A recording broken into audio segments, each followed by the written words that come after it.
Até pouco mais de meio século, pessoas ainda eram exibidas ao vivo como curiosidade.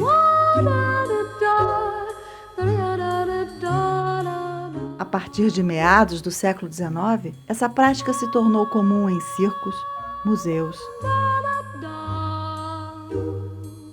zoológicos, feiras e instituições científicas. Eram exibidos indivíduos de origem africana, asiática, indígenas de vários lugares, pessoas de culturas consideradas exóticas e também quem havia nascido com algum tipo de característica física classificada na época como aberração ou tinha uma doença deformante. Algumas daquelas pessoas podiam ser usadas como objeto para os estudos médicos ou raciais.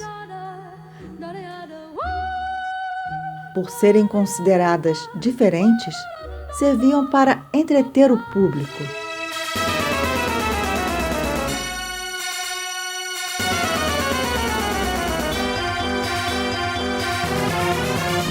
Essa é a Krall. Nascida na Ásia e descoberta por um empresário americano, ela trabalhou a vida inteira em shows de aberrações e em circos no Ocidente.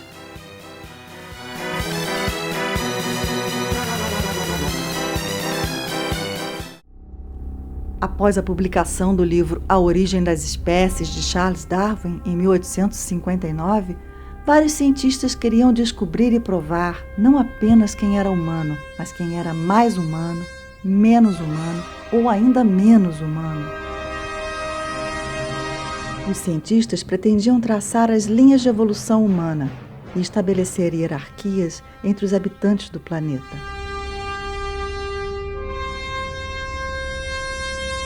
Foi assim que se construiu a ideia da superioridade branca e ocidental sobre todos os outros povos.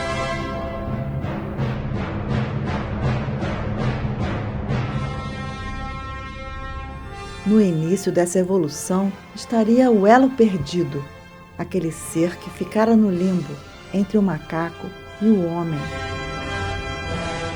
E várias pessoas que eram exibidas na época foram apresentadas como elos perdidos.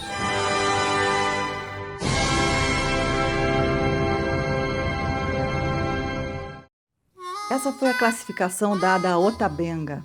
Ota nasceu no Congo na década de 1880 e se matou nos Estados Unidos em 1916. Ainda rapaz, Ota foi levado do Congo para ser exibido na Exposição Universal de St. Louis, em 1904.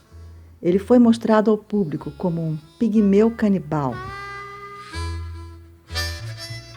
Na segunda metade do século XIX, começaram a aparecer grandes exposições que atraíam multidões.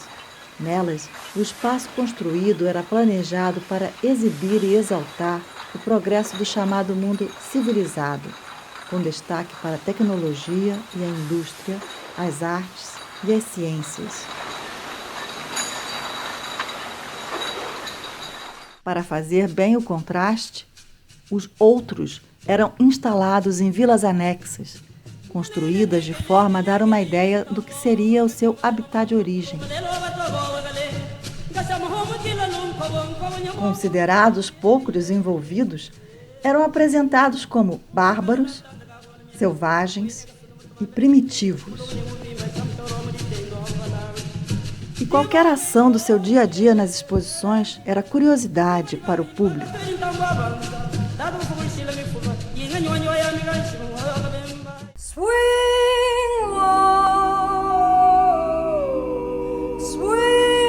Junto com seu grupo e outras pessoas expostas na feira de 1904, Ota Benga foi fotografado, medido, estudado e observado pelos antropólogos que organizaram o evento. Em 1906, Ota foi novamente exibido, instalado na área dos primatas do Zoológico do Bronx, em Nova York. Dizem que, em certo domingo de setembro daquele ano, 40 mil visitantes foram ver de perto a nova aquisição do zoológico. Um jornalista, ao observar a interação entre Otabenga e um dos macacos, chegou a dizer que notara similaridades entre os dois. Imagens e mensagens como essas não foram inteiramente esquecidas e ainda hoje são usadas para depreciar os negros. Sweet chariot, yes, coming for the carriage. Esses são os daomeanos. Na Exposição Universal de Chicago, em 1893, pessoas trazidas do Daomé foram instaladas em uma vila no final da feira e apresentadas como o grupo mais primitivo da mostra. Eles eram tão bonitos e resilientes, porém, foram taxados de feios, pouco inteligentes, perigosos e canibais pelos visitantes, pela imprensa e pelos cientistas da época. As grandes exposições tinham um enorme apelo popular.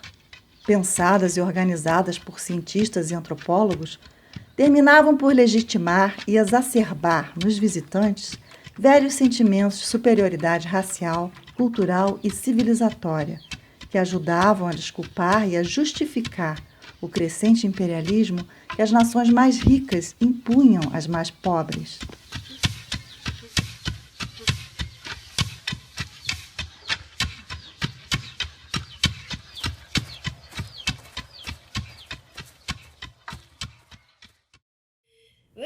Mas não pense que o Brasil ficou de fora dessa mania de exibir gente ao vivo. Esses são os botocudos. Um grupo de 7 botocudos foi exposto em 1882, na cidade do Rio de Janeiro, durante a primeira exposição antropológica brasileira.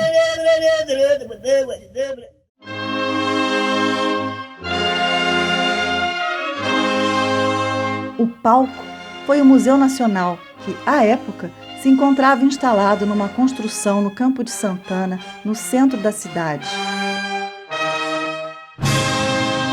Alguns importantes cientistas locais realizaram vários testes e experimentos com os chamados selvagens canibais. As conclusões, é claro, eram sempre preconceituosas e depreciativas. Os jornais publicaram relatos sobre a exibição e o aspecto dos botocudos, assim como várias caricaturas racistas. Nesta aqui, o público os olha horrorizado.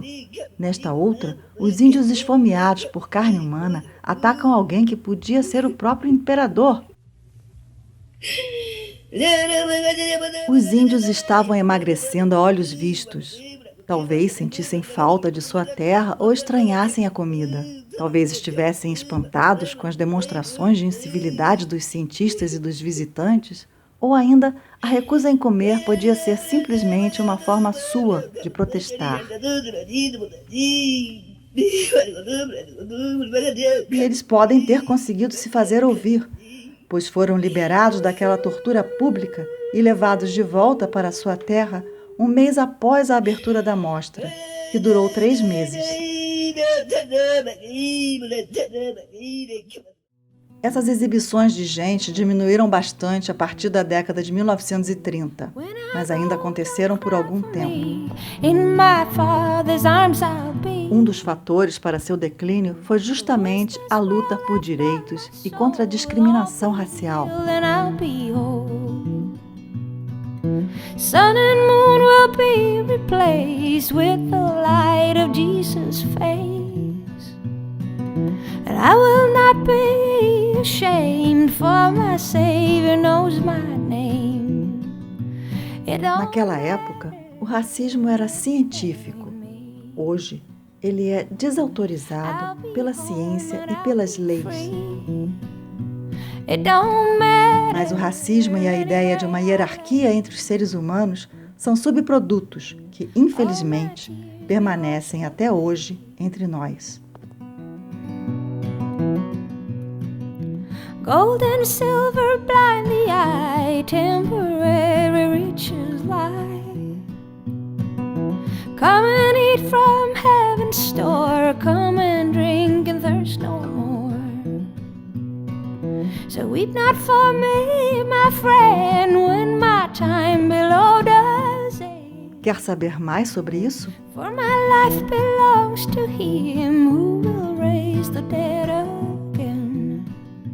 It don't matter where you bury me, I'll be home and I'll be free. It don't matter anywhere I lay, all my tears be washed away, all my tears be washed away. Gold and silver blind the eye, temporary riches lie. Come and eat from heaven's store, come and drink and thirst no more. So weep not